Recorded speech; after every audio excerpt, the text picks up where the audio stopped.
परिचय। अजय, आओ एक खेल खेलते हैं।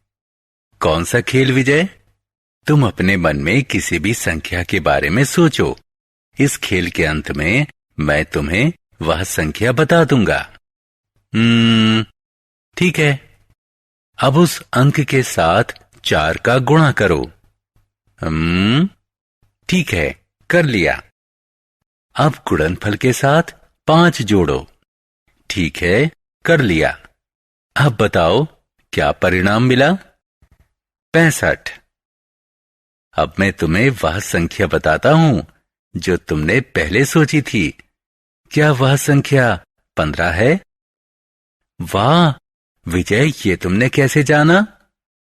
अजय, मैंने सरल समीकरण के उपयोग से ऐसा किया है। मैं भी यह जानना चाहता हूं। आओ मैं तुम्हें सरल समीकरणों के बारे में बताता हूं।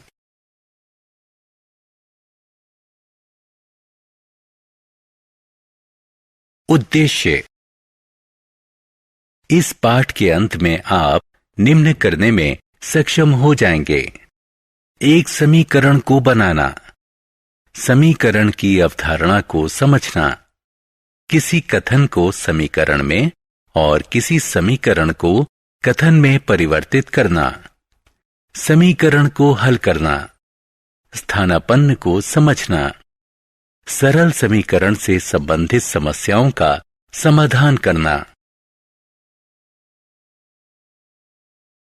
समीकरण बनाना। सबसे पहले मैं तुम्हें समीकरण बनाना बताऊंगा। आओ एक उदाहरण लेते हैं। मैं तुमसे एक संख्या के बारे में सोचने को कहूंगा। मैंने तुमसे एक संख्या के बारे में सोचने को कहा। मुझे उस संख्या का पता नहीं था। मेरे लिए यह कुछ भी 1, 2, 3, 11 या 100 हो सकती थी। मैं इस अज्ञात संख्या को एक अक्षर x से व्यक्त करता हूं। तुम x की जगह y या t या कोई भी दूसरा अक्षर ले सकते हो। मैंने तुम्हें संख्या को 4 से गुणा करने को कहा। गुणनफल 4x हुआ। फिर इसमें 5 जोड़ा जो कि 4x + 5 हुआ। आपको परिणाम 65 प्राप्त हुआ था, जिसका अर्थ है कि 4x + 5 बराबर है 65 के। अब x का मान जानने के लिए इसमें विभिन्न मान रखते हैं।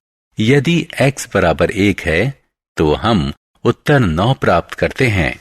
यदि x बराबर 5 है तो हम उत्तर 25 प्राप्त करते हैं। इसी प्रकार यदि x बराबर 15 है तो हम उत्तर 65 प्राप्त करते हैं। यह बहुत आसान है। समीकरण 1। विजय, क्या तुम बता सकते हो कि समीकरण क्या होता है? समीकरण में सदैव समानता का एक चिन्ह होता है। समता के चिन्ह से पता चलता है बाईं ओर के व्यंजक का मान चिन्ह के दाईं ओर के व्यंजक के मान के बराबर है। यदि दाईं ओर बाईं ओर के व्यंजक का मान परस्पर बदल दिया जाए तो भी समीकरण समान रहता है। अब मैं तुम्हें एक कथन दूंगा। तुम्हें इसे समीकरण में बदलना होगा। क्या तुम तैयार हो? हाँ, 3 बार x और 11 का योग 32 है। 3 बार x हुआ 3x। 3x और 11 का योग होगा 3x + 11 योग हुआ 32। तो समीकरण 3x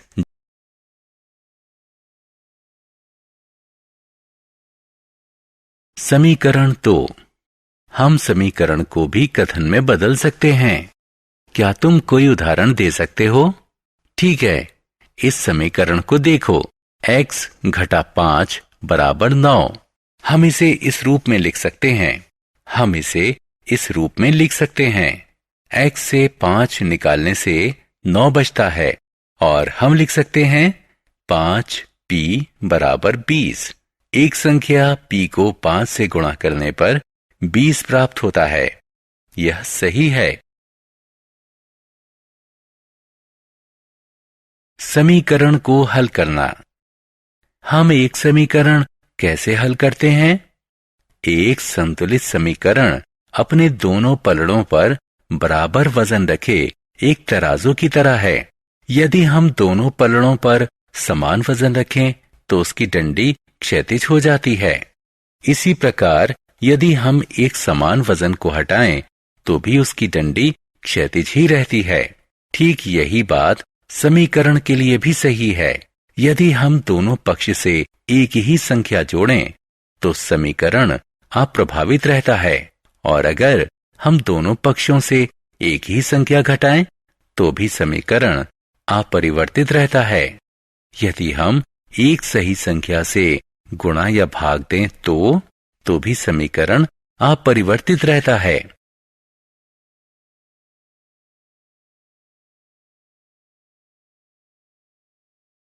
उदाहरण, आओ एक समीकरण लेते हैं।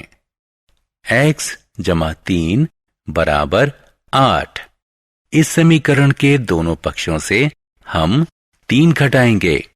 नया बायां पक्ष है x जमा 3 घटा 3 बराबर x, और नया दायां पक्ष है 8 घटा 3 बराबर 5। इस प्रकार हम x बराबर 5 प्राप्त करते हैं। लेकिन हमें 3 क्यों घटाना चाहिए? कोई दूसरी संख्या क्यों नहीं? क्योंकि 3 घटाने से दायां पक्ष x के बराबर हो गया। क्या तुम्हें यकीन है कि यह संख्या सही है? हम x की जगह में उत्तर रखकर इसकी जांच कर सकते हैं। यदि दायां पक्ष बाएं पक्ष के बराबर है तो जवाब सही है। हम देख सकते हैं कि यहां बायां पक्ष दाएं पक्ष के बराबर है, इसलिए हमारा जवाब सही है।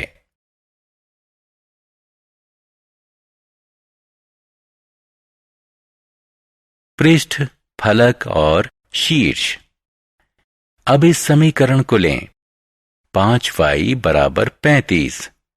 सिर्फ y पाने के लिए हम दोनों पक्षों में 5 से भाग देंगे।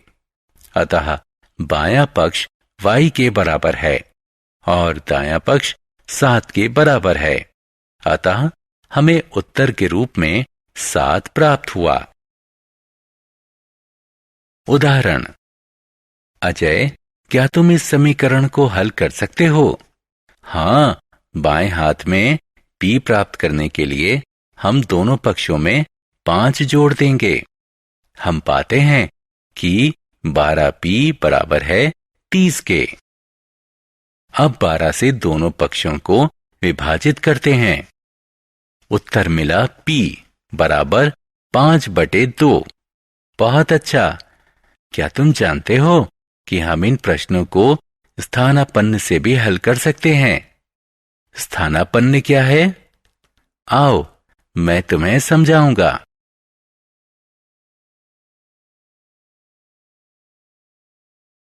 स्थानापन्न।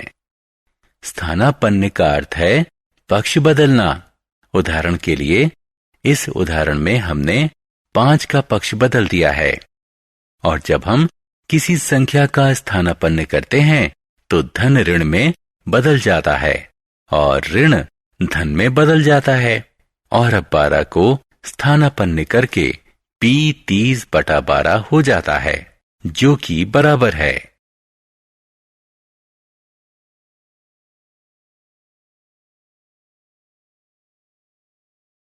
वास्तविक जीवन से उदाहरण।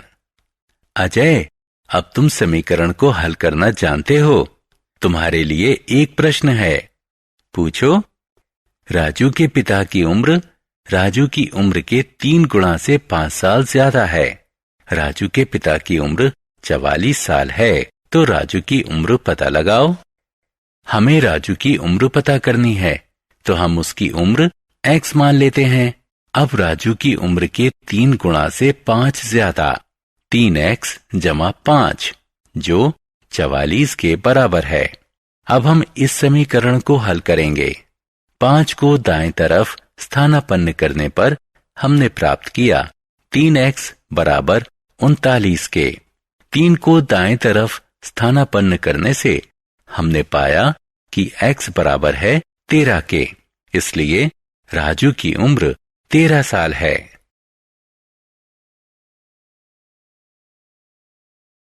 सारांश। आइए हमने जो कुछ सीखा है उसे संक्षेप में दोहराएं। एक समीकरण चर पर एक प्रतिबंध होता है। प्रतिबंध यह है कि दोनों व्यंजकों के मान बराबर होने चाहिए।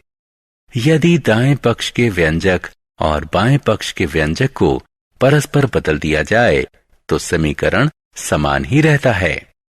संतुलित समीकरण की स्थिति में दोनों पक्षों में एक ही संख्या जोड़ने या दोनों पक्षों से एक ही संख्या घटाना या एक ही संख्या के द्वारा दोनों पक्षों में गुणा करना या एक ही संख्या से दोनों पक्षों को विभाजित करने पर समीकरण का संतुलन अप्रभावित रहता है, यानी बाएं पक्ष का मान दाएं पक्ष के मान के बराबर रहता है। स्थानापन्न का अर्थ है एक पक्ष से दूसरे पक्ष में ले जाना।